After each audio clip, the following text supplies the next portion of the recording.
Atenas. De las ruinas se levantaron varios edificios. Aquella tarde, la madre de Sofía se fue a visitar a una amiga. En cuanto hubo salido de la casa, Sofía bajó al jardín y se metió en el callejón, dentro del viejo seto. Allí encontró un paquete grande junto a la caja de galletas. Se apresuró a quitar el papel. En el paquete había una cinta de vídeo. Entró corriendo en casa. Una cinta de vídeo. Eso sí que era algo nuevo. Pero ¿cómo podía saber el filósofo que tenían un vídeo? ¿Y qué habría en esa cinta? Sofía metió la cinta en el aparato, y pronto apareció en la pantalla una gran ciudad. No tardó mucho en comprender que se trataba de Atenas, porque la imagen pronto se centró en la Acrópolis. Sofía había visto muchas fotos de las viejas ruinas. Era una imagen viva. Entre las ruinas de los templos se movían montones de turistas con ropa ligera y cámaras colgadas del cuello. ¿Y no había alguien con un cartel? Allí volvía a aparecer. ¿No ponía Hilde? Al cabo de un rato, apareció un primer plano de un señor de mediana edad. Era bastante bajito, tenía una barba bien cuidada, y llevaba una boina azul. Miró a la cámara y dijo: «Bienvenida a Atenas, Sofía. Seguramente te habrás dado cuenta de que soy Alberto Knox. Si no ha sido así, solo repito que se sigue sacando al gran conejo blanco del negro sombrero de copa del universo. Nos encontramos en la Acrópolis». La palabra significa el castillo de la ciudad o, en realidad, la ciudad sobre la colina. En esta colina ha vivido gente desde la edad de piedra. La razón es, naturalmente, su ubicación tan especial. Era fácil defender este lugar en alto del enemigo. Desde la Acrópolis se tenía, además, buena vista sobre uno de los mejores puertos del Mediterráneo, el Pireo. Conforme Atenas iba creciendo abajo, sobre la llanura, la Acrópolis se iba utilizando como castillo y recinto de templos. En la primera mitad del siglo V a.D.C., se libró una cruenta guerra contra los persas, y en el año 0, el rey persa, Jerjes, saqueó Atenas y quemó todos los viejos edificios de madera de la Acrópolis. Al año siguiente, los persas fueron vencidos, y comenzó la edad de oro de Atenas, Sofía. La Acrópolis volvió a construirse, más soberbia y más hermosa que nunca, y ya desde entonces únicamente como recinto de templos. Fue justamente en esa época cuando Sócrates anduvo por calles y plazas, conversando con los atenienses. Así, pudo seguir la reconstrucción de la Acrópolis y la construcción de todos esos maravillosos edificios que vemos aquí. Fíjate qué lugar de obras tuvo que ser. Detrás de mí puedes ver el templo más grande. Se llama el Partenón o Morada de la Virgen y fue levantado en honor a Atenea, que era la diosa patrona de Atenas. Este gran edificio de mármol no tiene una sola línea recta, pues los 4 lados tienen todos una suave curvatura. Se hizo así para dar más vida al edificio. Aunque tiene unas dimensiones enormes, no resulta pesado a la vista, debido, como puedes ver, a un engaño óptico. También las columnas se inclinan suavemente hacia adentro, y habrían formado una pirámide de 1500 metros si hubieran sido tan altas como para encontrarse en un punto muy por encima del templo. Lo único que había dentro del templo era una estatua de Atenea de 12 metros de altura. Debo añadir que el mármol blanco, que estaba pintado de varios colores vivos, se transportaba desde una montaña de 16 kilómetros de distancia. Sofía tenía el corazón en la boca. ¿De verdad era su profesor de filosofía el que le hablaba desde la cinta de vídeo? Solo había podido vislumbrar su silueta una vez en la oscuridad, pero podía muy bien tratarse del mismo hombre que ahora estaba en la Acrópolis. El hombre comenzó a andar por el lateral del templo y la cámara le seguía. Finalmente se acercó al borde de la roca y señaló hacia el paisaje. La cámara enfocó un viejo anfiteatro situado por debajo de la propia meseta de la Acrópolis. Aquí ves el antiguo teatro de Dionisos, prosiguió el hombre de la boina. Se trata probablemente del teatro más antiguo de Europa. Aquí se representaron las obras de los grandes autores de tragedias Esquilo, Sófocles y Eurípides, precisamente en la época de Sócrates. Ya mencioné la tragedia sobre el desdichado Edipo Rey. Pues esa tragedia se representó por primera vez aquí. También hacían comedias. El autor de comedias más famoso fue Aristófanes, que, entre otras cosas, escribió una comedia maliciosa sobre el estrafalario Sócrates. En la parte de atrás puedes ver la pared de piedra que servía de fondo a los actores. Esa pared se llamaba esquena y ha prestado su nombre a nuestra palabra escena. Por cierto, la palabra teatro proviene de una antigua palabra griega que significaba mirar. Pero pronto volveremos a los filósofos, Sofía. Demos la vuelta al Partenón y bajemos por la parte de la fachada. El hombrecillo rodeó el gran templo y a su derecha se veían algunos templos más pequeños. Luego bajó unas escaleras entre altas columnas. Desde la meseta de la Acrópolis subió a un pequeño monte y señaló hacia Atenas. El monte sobre el que nos encontramos se llama Areópago. Aquí era donde el Tribunal Supremo de Atenas pronunciaba sus sentencias en casos de asesinato. Muchos siglos más tarde, el apóstol Pablo estuvo aquí hablando de Jesucristo y del cristianismo a los atenienses. Pero a ese discurso ya volveremos más adelante. Abajo, a la izquierda, puedes ver las ruinas de la antigua plaza de Atenas. Excepto el gran templo del dios herrero, Hefesto, solo quedan ya bloques de mármol. Bajemos. Al instante, volvió a aparecer entre las viejas ruinas. Arriba, en la parte superior de la pantalla de Sofía, se erguía el templo de Atenea sobre la Acrópolis. El profesor de filosofía se había sentado sobre un bloque de mármol. Miró a la cámara y dijo: estamos sentados en las afueras de la antigua plaza de Atenas. Triste, ¿verdad? Me refiero a cómo está hoy. Pero aquí hubo, en alguna época, maravillosos templos, palacios de justicia y otros edificios públicos, comercios, una sala de conciertos e incluso un gran gimnasio.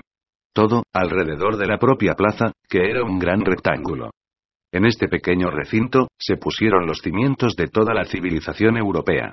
Palabras como política y democracia, economía e historia, biología y física, matemáticas y lógica, teología y filosofía, ética y psicología, teoría y método, idea y sistema, y muchas, muchas más, proceden de un pequeño pueblo que vivía en torno a esta plaza. Por aquí anduvo Sócrates hablando con la gente. Quizás agarrara a algún esclavo que llevaba un cuenco de aceitunas para hacerle, al pobre hombre, preguntas filosóficas. Porque Sócrates opinaba que un esclavo tenía la misma capacidad de razonar que un noble. Tal vez se encontrara en una vehemente disputa con algún ciudadano, o conversara, en voz baja, con su discípulo Platón. Resulta curioso, ¿verdad? Hablamos todavía de filosofía socrática o filosofía platónica, pero es muy distinto ser Platón o Sócrates. Claro que le resultaba curioso a Sofía. Pero le parecía, no obstante, igual de curioso que el filósofo le hablara así, de repente, a través de una cinta de vídeo que había sido llevada a su lugar secreto del jardín por un misterioso perro. El filósofo se levantó del bloque de mármol y dijo en voz muy baja: inicialmente, había pensado dejarlo aquí, Sofía. Quise mostrarte la Acrópolis y las ruinas de la antigua plaza de Atenas. Pero aún no sé si has entendido lo grandiosos que fueron en la antigüedad los alrededores de este lugar. De modo que siento la tentación de continuar un poco más. Naturalmente, es del todo inédito, pero confío en que esto quede entre tú y yo. Bueno, de todas formas, bastará con un rápido vistazo. No dijo nada más, y se quedó mirando fijamente a la cámara durante un buen rato. A continuación, apareció en la pantalla una imagen totalmente distinta. De las ruinas se levantaron varios edificios altos. Como por arte de magia, se habían vuelto a reconstruir todas las ruinas. Sobre el horizonte se veía todavía la Acrópolis, pero ahora, tanto la Acrópolis como los edificios de abajo, en la plaza, eran completamente nuevos. Estaban cubiertos de oro, y pintados con colores diferentes. Por la gran plaza se paseaban personas vestidas con túnicas pintorescas.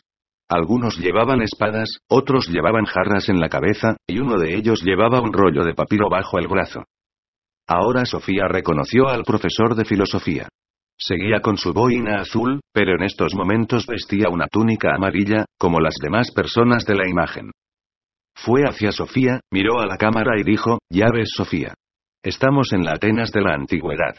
Quería que tú también vinieras, ¿sabes? Estamos en el año 402 a.D., solamente 3 años antes de la muerte de Sócrates. Espero que aprecies esta visita tan exclusiva, pues no creas que fue fácil alquilar una videocámara. Sofía se sentía aturdida. ¿Cómo podía ese hombre misterioso estar, de repente, en la Atenas de hace 2400 años? ¿Cómo era posible ver una grabación en vídeo de otra época? Naturalmente, Sofía sabía que no había vídeo en la antigüedad. ¿Podría estar viendo un largometraje? Pero todos los edificios de mármol parecían tan auténticos. Tener que reconstruir toda la antigua plaza de Arenas y toda la Acrópolis solo para una película resultaría carísimo. Y sería un precio demasiado alto solo para que Sofía aprendiera algo sobre Atenas. El hombre de la boina la volvió a mirar. ¿Ves a aquellos 2 hombres bajo las arcadas? Sofía vio a un hombre mayor, con una túnica algo andrajosa. Tenía una barba larga y desarreglada nariz chata, un par de penetrantes ojos azules y mofletes. A su lado, había un hombre joven y hermoso. Son Sócrates y su joven discípulo Platón. ¿Lo entiendes, Sofía? Verás, ahora los conocerás personalmente. El profesor de filosofía se acercó a los dos hombres que estaban de pie bajo un alto tejado. Levantó la boina y dijo algo que Sofía no entendió. Seguramente era en griego. Pero, al cabo de un instante, miró directamente a la cámara de nuevo y dijo, les he contado que eres noruega y que tienes muchas ganas de conocerlos. Ahora Platón te hará algunas preguntas para que las medites. Pero tenemos que hacerlo antes de que los vigilantes nos descubran. Sofía notó una presión en las sienes, pues ahora se acercaba el joven y miraba directamente a la cámara. Bienvenida a Atenas, Sofía dijo con voz suave. Hablaba con mucho acento. Me llamo Platón, y te voy a proponer 4 ejercicios. Lo primero, debes pensar en cómo un pastelero puede hacer 50 pastas completamente iguales. Luego, puedes preguntarte a ti misma por qué todos los caballos son iguales. Y también debes pensar en si el alma de los seres humanos es inmortal. Finalmente, tendrás que decir si los hombres y las mujeres tienen la misma capacidad de razonar. Suerte. De repente, había desaparecido la imagen de la pantalla. Sofía intentó adelantar y rebobinar la cinta, pero había visto todo lo que contenía. Sofía procuraba concentrarse y pensar. Pero en cuanto empezaba a pensar en una cosa, le daba por pensar en otra totalmente diferente, mucho antes de haber acabado de desarrollar el primer pensamiento. Hacía tiempo que sabía que el profesor de filosofía era un hombre muy original. Pero a Sofía le parecía que se pasaba con esos métodos de enseñanza que infringían incluso las leyes de la naturaleza. ¿Eran verdaderamente Sócrates y Platón los que había visto en la pantalla? Claro que no, eso era completamente imposible. Pero tampoco habían sido dibujos animados lo que había visto. Sofía sacó la cinta del aparato y se la llevó arriba, a su habitación. Allí la metió en el armario, con todas las piezas del logo. Pronto se tumbó rendida en la cama, y se durmió. Unas horas más tarde, su madre entró en la habitación. La sacudió suavemente y dijo, «¿Pero Sofía, qué te pasa? ¿Te has acostado vestida?» Sofía abrió los ojos a duras penas. «He estado en Atenas», dijo. Y no dijo nada más. Se dio la vuelta y continuó durmiendo. Platón. Una añoranza de regresar a la verdadera morada del alma. A la mañana siguiente, Sofía se despertó de golpe. Solo eran poco más de las 5, pero se sentía tan despejada que se sentó en la cama. ¿Por qué llevaba el vestido puesto? De repente, recordó todo. Sofía se subió a un escabel y miró el estante superior del armario. Pues sí, allí estaba la cinta de vídeo. Entonces, no había sido un sueño. Al menos, no todo. Pero no podía haber visto a Platón y a Sócrates. Ya no tenía ganas de pensar más en ello. Quizás su madre tuviera razón en que estaba un poco ida últimamente. No consiguió volverse a dormir. Quizás debería bajar al callejón, a ver si el perro había dejado otra carta. Sofía bajó la escalera de puntillas, se puso las zapatillas de deporte, y salió al jardín. Todo estaba maravillosamente luminoso y tranquilo. Los pajarillos cantaban con tanta energía que Sofía estuvo a punto de echarse a reír. Por la hierba se deslizaban las minúsculas gotas de cristal del rocío de la mañana. Un vez más se le ocurrió pensar que el mundo era un increíble milagro. Se notaba humedad dentro del viejo seto. Sofía no vio ningún sobrenuevo del filósofo, pero, de todos modos, secó un tocón muy grande y se sentó. Se acordó de que el Platón del vídeo le había dado unos ejercicios. Primero, algo sobre cómo un pastelero era capaz de hacer 50 pastas totalmente iguales. Sofía tuvo que pensarlo mucho, porque le parecía una verdadera hazaña poder hacer 50 pastas iguales. Cuando su madre, alguna que otra vez, hacía una bandeja de rosquillas berlinesas, ninguna salía completamente idéntica a otra. Claro, que no era una pastelera profesional, pues a veces lo hacía sin mucha dedicación. Pero tampoco las pastas que compraban en la tienda eran totalmente iguales entre sí. Cada pasta había sido formada por las manos del pastelero, ¿no? De pronto, se dibujó en la cara de Sofía una astuta sonrisa. Se acordó de una vez en que ella y su padre habían ido al centro, mientras la madre se había quedado en casa, haciendo pastas de Navidad. Cuando volvieron, se encontraron con un montón de pastas a la pimienta, con forma de hombrecitos, extendidas por toda la mesa de la cocina. Aunque no eran todas igual de perfectas, sí que eran de alguna manera, totalmente iguales. ¿Y por qué? Naturalmente, porque la madre había utilizado el mismo molde para todas las pastas. Tan satisfecha se sintió Sofía de haberse acordado de las pastas a la pimienta que dio por acabado el primer ejercicio. Cuando un pastelero hace 50 pastas completamente iguales es porque utiliza el mismo molde para todas. Y ya está. Luego, el Platón del vídeo había mirado directamente a la cámara, y había preguntado por qué todos los caballos son iguales. Pero eso no era verdad. Sofía diría más bien lo contrario, que no había ningún caballo totalmente idéntico a otro, de la misma manera que no había dos personas completamente iguales. Estuvo a punto de renunciar a solucionar ese ejercicio, pero, de pronto, se acordó de cómo había razonado con las pastas a la pimienta. Al fin y al cabo, tampoco las pastas eran totalmente iguales, algunas eran más gorditas que otras estaban rotas. Y, sin embargo, para todo el mundo estaba claro que, de alguna manera, eran totalmente iguales. Quizá, la intención de Platón era preguntar por qué un caballo era un caballo, y no algo entre caballo y cerdo.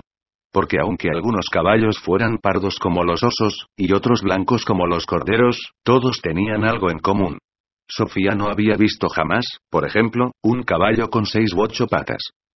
Pero no habría querido decir Platón que lo que hace a todos los caballos idénticos es que han sido formados con el mismo molde.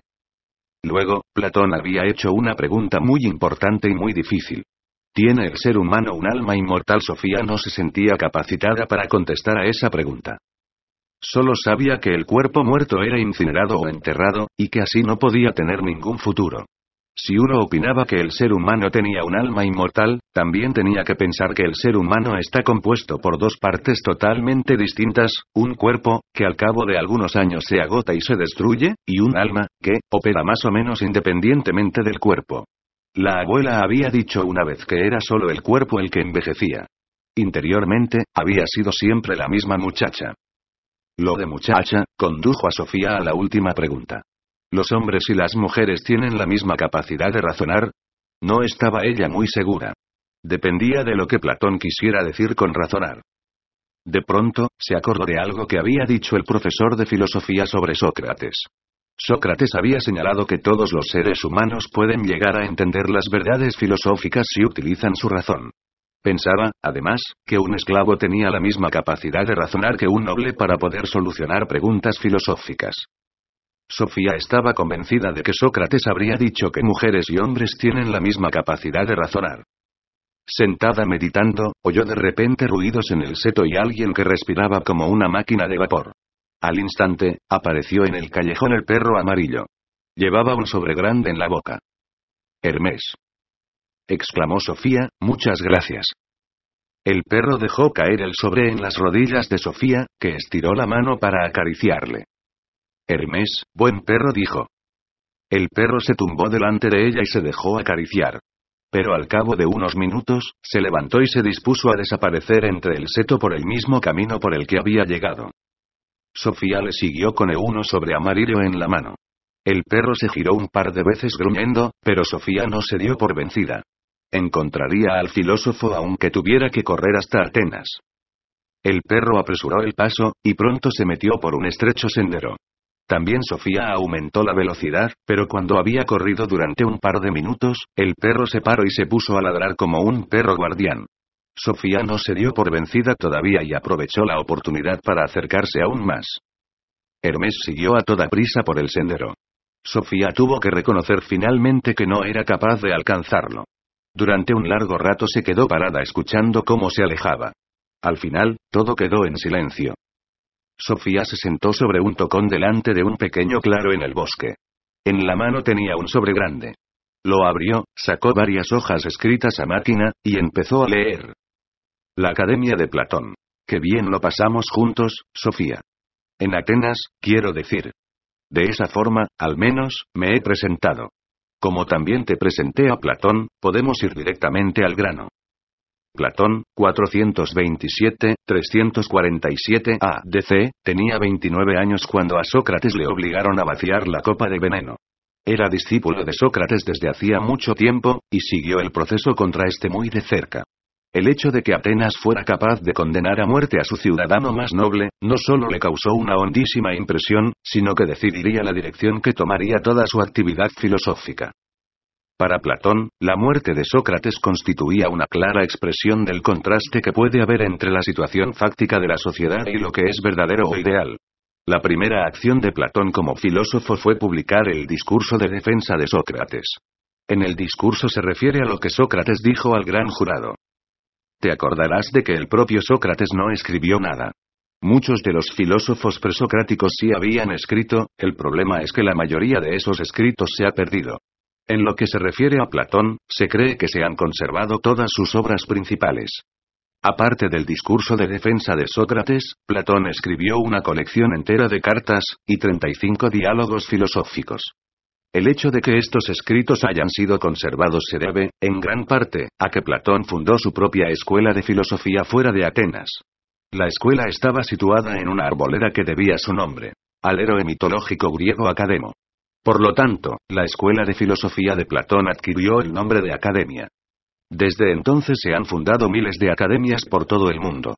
Incluso hoy hablamos de los académicos y de materias académicas. En la Academia de Platón se enseñaba filosofía, matemáticas y gimnasia. Aunque enseñar no sea, quizás, la palabra adecuada, ya que también en la Academia de Platón la conversación viva era lo más importante. Por lo tanto, no es una casualidad que el diálogo llegara a ser la forma escrita de Platón.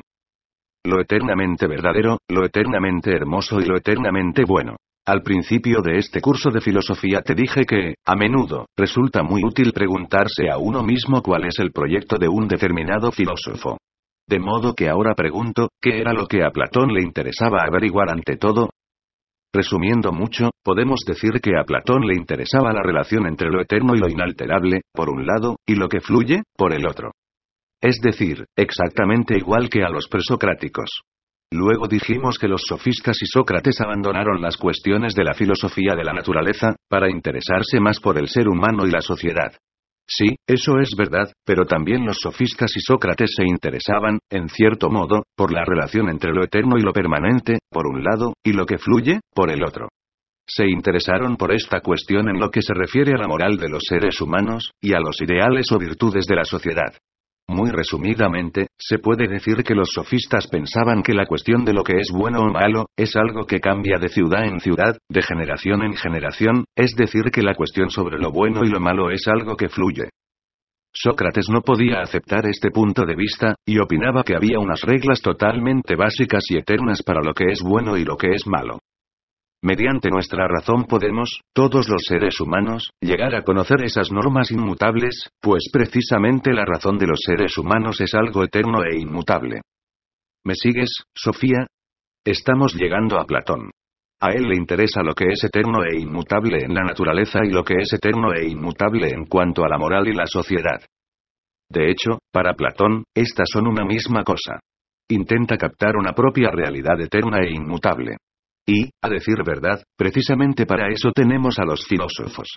No están para elegir a la chica más guapa del año, ni los tomates más baratos del jueves, razón por la cual no son siempre tan famosos.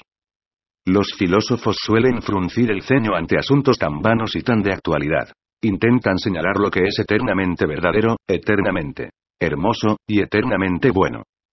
Con esto tenemos, al menos, una vaga idea del proyecto filosófico de Platón. A partir de ahora, miraremos las cosas una por una. Intentaremos entender un razonamiento que dejó profundas huellas en toda la filosofía europea posterior.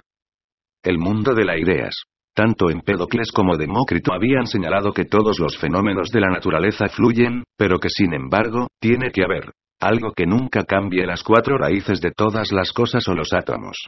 Platón sigue este planteamiento, pero de una manera muy distinta. Platón opinaba que todo lo que podemos tocar y sentir en la naturaleza fluye. Es decir, según él, no existen unas pocas que no se disuelven. Absolutamente todo lo que pertenece al mundo de los sentidos está formado por una materia que se desgasta con el tiempo. Pero, a la vez, todo está hecho con un eterno e inmutable. ¿Lo entiendes? Ah, no. ¿Por qué todos los caballos son iguales, Sofía? A lo mejor piensas que no lo son en absoluto. Pero hay algo que todos los caballos tienen en común, algo que hace que nunca tengamos problemas para distinguir un caballo de cualquier otro animal. El caballo individual fluye, claro está. Puede ser viejo, cojo, y, con el tiempo, se pondrá enfermo y morirá. Pero el molde de caballo es eterno e inmutable. Déjame precisar, los presocráticos habían dado una explicación, más o menos razonable, de los cambios en la naturaleza, sin tener que presumir que algo cambia de verdad. En medio del ciclo de la naturaleza, hay algunas partes mínimas que son eternas e inmutables y que no se disuelven, pensaban ellos muy bien, Sofía. Digo muy bien, pero no podían explicar cómo estas partes mínimas, que alguna vez habían sido las piezas para construir un caballo, de pronto pueden juntarse para formar un caballo completamente nuevo, unos 300 o 400 años más tarde. O formar un elefante, por usar otro ejemplo, o un cocodrilo. Lo que quiere decir Platón es que los átomos de Demócrito nunca pueden llegar a convertirse en un cocofante o un heledrilo. Precisamente, esto fue lo que puso en marcha su reflexión filosófica. Si ya estás entendiendo lo que quiero decir, puedes saltarte este apartado. Para estar seguro, voy a precisar, tienes una serie de piezas del Lego y construyes con ellas un caballo. Luego lo deshaces y vuelves a meter las piezas en una caja. No puedes esperar que surja un caballo completamente nuevo con solo sacudir la caja que contiene las piezas. ¿Cómo iban a poder las piezas arreglárselas por su cuenta para volver a convertirse en caballo? No, eres tú la que tienes que volver a construir el caballo, Sofía. Y lo logras gracias a una imagen que tienes en tu cabeza del aspecto del caballo. Es decir, el caballo del ego está moldeado según un modelo que queda inalterado de caballo en caballo. ¿Solucionaste lo de las 50 pastas idénticas? Supongamos que caes al mundo desde el espacio y que jamás has visto una pastelería. De repente, te topas con una de aspecto tentador, y ves, sobre un mostrador, 50 pastas idénticas. Supongo que te habrías roto la cabeza, preguntándote cómo era posible que fueran todas idénticas. Sin embargo, puede ser que alguna de ellas careciera de algo que tuvieran las demás. Si eran figuras, puede que a una le faltara un brazo y a otra un trozo de cabeza, y que una tercera tuviera, a lo mejor, un bulto en la tripa. Tras pensarlo detenidamente, llegarías, no obstante, a la conclusión de que todas las pastas tenían un denominador común. Aunque ninguna fuera totalmente perfecta, se te ocurriría pensar que deben de tener un origen común. Te darías cuenta de que todas las pastas están hechas con el mismo molde. Y hay más, Sofía, hay algo más, ahora tendrás un fuerte deseo de ver ese molde. Esto quiere decir que, para Platón, lo eterno y lo inmutable no es una materia primaria física. Lo que es eterno e inmutable son los modelos espirituales o abstractos, a cuya imagen todo está moldeado. Esto quiere decir que, para Platón, lo eterno y lo inmutable no es una materia primaria física. Lo que es eterno e inmutable son los modelos espirituales o abstractos, a cuya imagen todo está moldeado. Si lograste solucionar este problema por tu cuenta, entonces solucionaste un problema filosófico exactamente de la misma manera que Platón. Como la mayoría de los filósofos, él aterrizó desde el espacio, se sentó en el último extremo de uno de los finos pelos de la piel del conejo. Le extrañó cómo todos los fenómenos de la naturaleza podían ser tan iguales entre ellos, y llegó a la conclusión de que debía de haber un reducido número de moldes que se encuentran detrás de todo lo que vemos a nuestro alrededor. A estos moldes Platón los llamó ideas.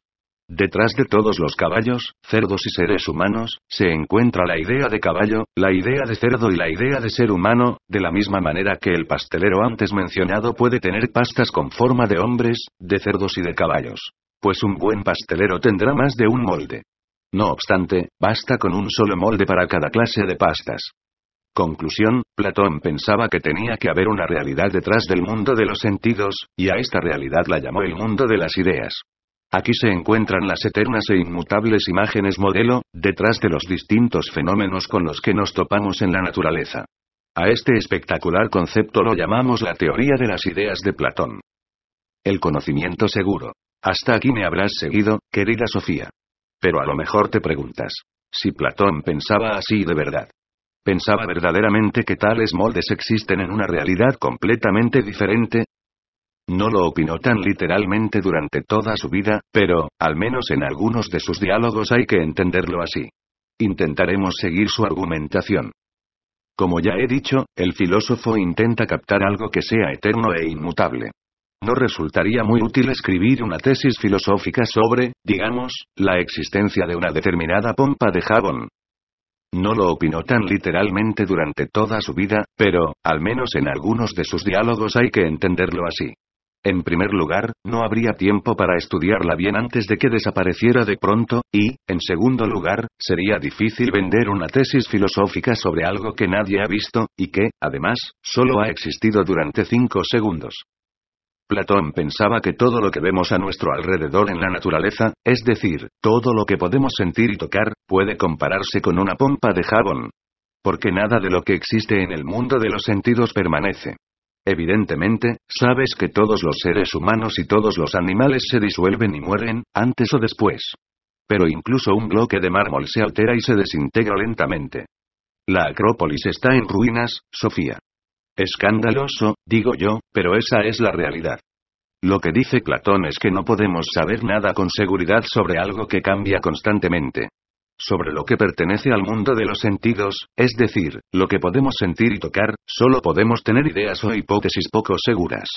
Solo podemos tener conocimientos seguros de aquello que vemos con la razón. De acuerdo, Sofía, me explicaré mejor. Una sola pasta con figura de hombre puede resultar tan imperfecta, después de todos los procesos de elaboración, que resulte difícil ver lo que pretende ser. Pero después de haber visto 20 o 30 pastas de ese tipo, que pueden ser más o menos perfectas, sabré con mucha certeza cómo es el molde, incluso aunque nunca lo haya visto. Ni siquiera es seguro que conviniera ver el propio molde con los ojos, pues no podemos fiarnos siempre de nuestros sentidos. La propia facultad visual puede variar de una persona a otra. Sin embargo, podemos fiarnos de lo que nos dice la razón, porque la razón es la misma para todas las personas. Si te encuentras en un aula del colegio en compañía de otros 30 alumnos, y el profesor pregunta cuál es el color más bonito del arco iris, seguramente obtendrá muchas respuestas diferentes. Pero si os pregunta cuánto es 8 por 3, entonces la clase entera debe llegar al mismo resultado, pues, en este caso, se trata de un juicio emitido por la razón, y, de alguna manera, la razón es lo contrario de las opiniones y los pareceres. Podríamos decir que la razón es eterna y universal precisamente porque solo se pronuncia sobre asuntos eternos y universales. A Platón le interesaban mucho las matemáticas, porque las relaciones matemáticas jamás cambian. Por lo tanto, es algo sobre lo que tenemos que tener conocimientos ciertos. Veamos un ejemplo, imagínate que te encuentras en la naturaleza con una piña completamente redonda. A lo mejor dices que te parece redonda, mientras que tu amiga Jorun dice que está un poco aplastada por un extremo. Y empezáis a pelearos. Pero no podéis tener conocimientos seguros sobre algo que veis con los ojos. Por otra parte, podéis estar totalmente seguras de que la suma angular de un círculo es 360. En este caso, os pronunciáis sobre un círculo ideal, que a lo mejor no se encuentra en la naturaleza, pero que, en cambio, es fácil de visualizar en la cabeza. Estáis diciendo algo sobre el molde de las pastas, y no sobre una pasta cualquiera de la mesa de la cocina. Hagamos un breve resumen, solo podemos tener ideas vagas sobre lo que sentimos, pero sí podemos conseguir conocimientos ciertos sobre aquello que reconocemos con la razón. La suma de los ángulos de un triángulo es 180. Siempre. De la misma manera, la idea de caballo tendrá 4 patas, aunque todos los caballos del mundo de los sentidos se volviesen cojos. Un alma inmortal. Acabamos de ver que Platón pensaba que la realidad está dividida en 2. Una parte es el mundo de los sentidos, sobre el que solo podemos conseguir conocimientos imperfectos utilizando nuestros 5 sentidos, aproximados e imperfectos. De todo lo que hay en el mundo de los sentidos, podemos decir que todo fluye y que nada permanece. No hay nada que sea en el mundo de los sentidos, solamente se trata de un montón de cosas que surgen y perecen. La otra parte es el mundo de las ideas, sobre el cual podemos conseguir conocimientos ciertos, mediante la utilización de la razón. Por consiguiente, este mundo de las ideas no puede reconocerse mediante los sentidos. Es el mundo de lo que es. Por otra parte, las ideas son eternas e inmutables. Según Platón, el ser humano también está dividido en 2 partes. Tenemos un cuerpo que fluye, y que, por lo tanto, está indisolublemente ligado al mundo de los sentidos, y acaba de la misma manera que todas las demás cosas pertenecientes al mundo de los sentidos, como por ejemplo una pompa de jabón. Todos nuestros sentidos están ligados a nuestro cuerpo y son, por tanto, de poco fiar. Pero también tenemos un alma inmortal, la morada de la razón. Precisamente porque el alma no es material puede ver el mundo de las ideas. Ya he dicho casi todo. Pero hay algo más, Sofía. Te digo que hay algo más. Platón pensaba, además, que el alma ya existía antes de meterse en un cuerpo. Érase una vez cuando el alma se encontraba en el mundo de las ideas. Estaba en la parte de arriba del armario, junto con todos los moldes. Para las pastas. Pero en el momento en que el alma se despierta dentro de un cuerpo humano, se ha olvidado ya de las ideas perfectas. Entonces, algo comienza a suceder, se inicia un proceso maravilloso. Conforme el ser humano va sintiendo las formas en la naturaleza, va teniendo un vago recuerdo en su alma. El ser humano ve un caballo imperfecto, pero eso es suficiente para despertar en el alma un vago recuerdo del caballo perfecto que el alma vio en el mundo de las ideas. Con esto, se despierta también una añoranza de regresar a la verdadera morada del alma. A esa añoranza Platón la llama eros, que significa amor. Es decir, el alma siente una añoranza amorosa por su verdadero origen. A partir de ahora, se vive el cuerpo y todo lo sensible como algo imperfecto e insignificante. Sobre las alas del amor volará el alma a casa, al mundo de las ideas, donde será librada de la cárcel del cuerpo. Me apresuro a recalcar que lo que Platón describe aquí es un ciclo humano ideal, pues no todos los seres humanos dan rienda suelta al alma y permiten que inicie el viaje de retorno al mundo de las ideas. La mayoría de las personas se aferra a los reflejos de las ideas en el mundo de los sentidos. Ven un caballo y otro caballo, pero no ven aquello de lo que todos los caballos son solamente malas copias. Entran corriendo en la cocina y se lanzan sobre todas las pastas, sin preguntarse siquiera de dónde proceden esas pastas. Lo que describe Platón es el camino de los filósofos. Su filosofía puede entenderse como una descripción de la actividad filosófica. Cuando ves una sombra, Sofía, también tú pensarás que tiene que haber algo que la origina. Ves la sombra de un animal. Quizás sea un caballo, piensas, sin estar del todo segura. Luego te giras y ves el verdadero caballo, que es infinitamente más hermoso y su silueta mucho más nítida que la inestable sombra del caballo. Platón opinaba que, de la misma manera, todos los fenómenos de la naturaleza son solamente sombras de los moldes o ideas eternas. No obstante, la gran mayoría de los seres humanos está satisfecha con su vida entre las sombras. No piensan en que tiene que haber algo que origina las sombras. Creen que las sombras son todo, no viven las sombras como sombras. Con ello, también se olvidan de la inmortalidad de su propia alma. El camino que sube de la oscuridad de la caverna. Platón cuenta una parábola que ilustra precisamente lo que acabamos de describir. La solemos llamar el mito de la caverna. La contaré con mis propias palabras. Imagínate a unas personas que habitan una caverna subterránea.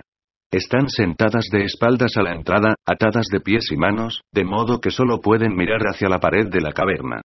Detrás de ellas, hay un muro alto, y por detrás del muro caminan unos seres que se asemejan a las personas. Levantan diversas figuras por encima del borde del muro. Detrás de estas figuras, arde una hoguera, por lo que se dibujan sombras flameantes contra la pared de la caverna. Lo único que pueden ver esos moradores de la caverna es, por tanto, ese teatro de sombras.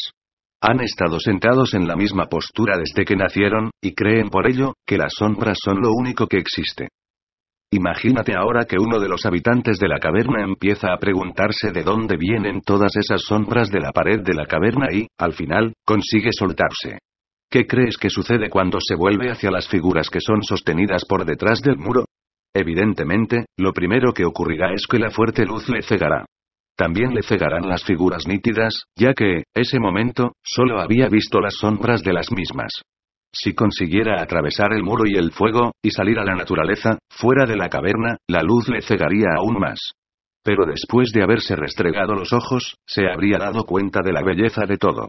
Por primera vez, vería colores y siluetas nítidas. Vería verdaderos animales y flores, de los que las figuras de la caverna solo eran malas copias. Pero, también entonces se preguntaría a sí mismo de dónde vienen todos los animales y las flores.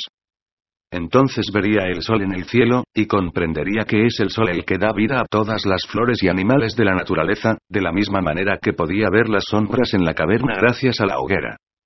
Ahora, el feliz morador de la caverna podría haberse ido corriendo a la naturaleza, celebrando su libertad recién conquistada. Pero se acuerda de los que quedan abajo en la caverna. Por eso vuelve a bajar. De nuevo abajo, intenta convencer a los demás moradores de la caverna de que las imágenes de la pared son solo copias centelleantes de las cosas reales. Pero nadie le cree. Señalan a la pared de la caverna diciendo que lo que allí ven es todo lo que hay. Al final lo matan.